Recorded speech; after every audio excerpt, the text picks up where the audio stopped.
Good afternoon, my tacticians. Welcome back to another battle showing up between me and one of my newest tacticians who joined the Discord. There'll be a link, as I said, there's always a link in the description. I think there should be a link in the description, but just in case, I'll put it in there. In any case, this is going to be a battle between me and I think it's pronounced Chiekh.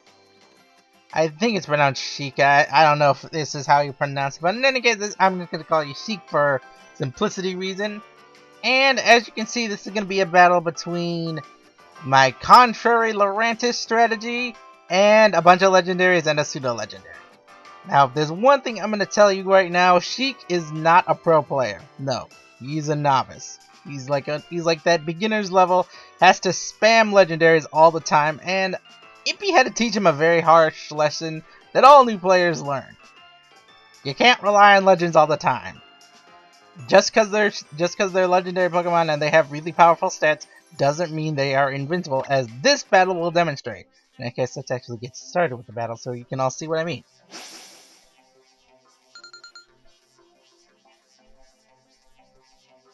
Alright, first of all, I'm going to start off with Draco and Sylvester, and he's going to be leading off with his Rayquaza and a Salamence.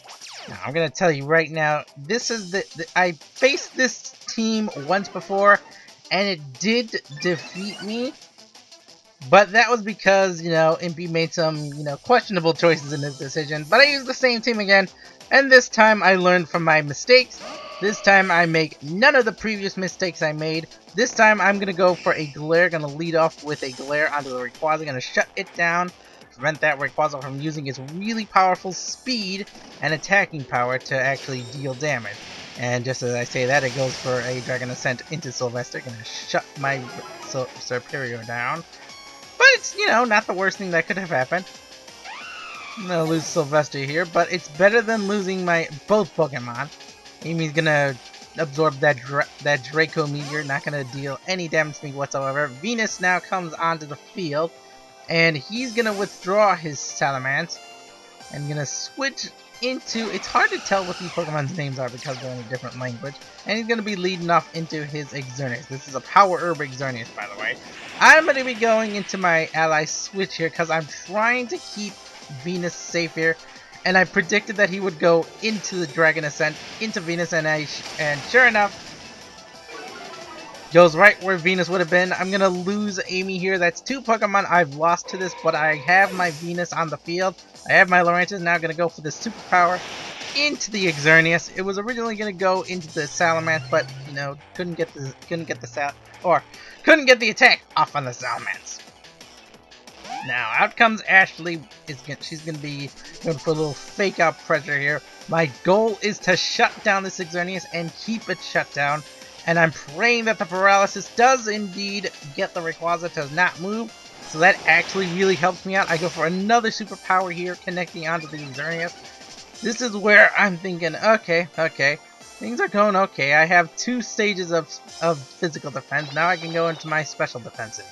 So go for a fake tears, gonna power up my Venus, gonna keep on powering up my Lorantis as much as possible. He doesn't go for the power herb.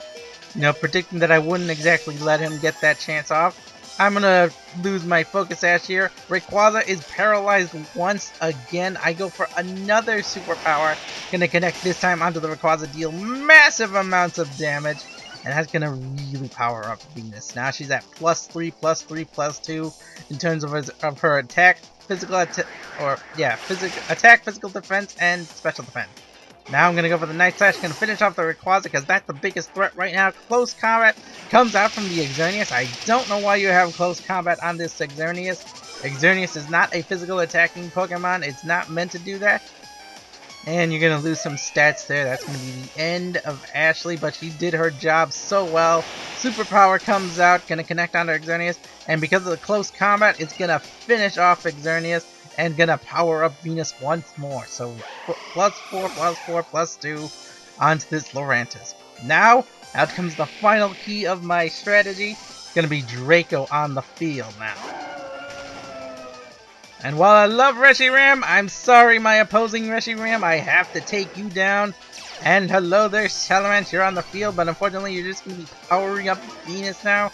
She's gonna be at 5, or not plus 5, plus 6, plus 5, and plus 2. Oh my goodness. Venus is just absolutely devastating right now. So I'm going to go for a little, bulldoze here. Weaken the Reshiram's speed, but increase my speed as well. Gonna be doing that. Now I'm not able to connect onto the Salamence. Salamence goes for the Draco Meteor here. Gonna deal so much damage to Draco. That's gonna be the end of my Flygon. But he's done his job. He's slowed down the Reshiram, and he's improved the speed of my Lurantis. Venus is gonna be making full use of that, even as she gets Fusion Flare to the face. But because of my special defenses, she's able to endure the attack. Goes for another superpower, connecting onto the Reshiram this time. That's gonna finish the Reshiram off, and now Venus is at maximum power, 100%. And gonna take out the Reshiram. Oh my goodness. Now I've got only Achilles left on the field, and he's gonna be the last key in this entire strategy. He's gonna be going for finishing blows and weakening my opponent with screeches, since Venus is already maxed out with her attack power. I'm gonna have to protect here with my Achilles. Gonna use that D-Tech. Fire Blast comes out. Venus manages to avoid that. Dragon Claw comes out. Gonna connect onto Venus, but she's so strong with those defenses. She just eats that up. Chows on her berry, and now is fully restored in terms of HP. Gonna go for the Aerial Ace here. Gonna connect onto the Salamence because that's the strongest move I got. Not able to get the KO, but it is able to get the job done.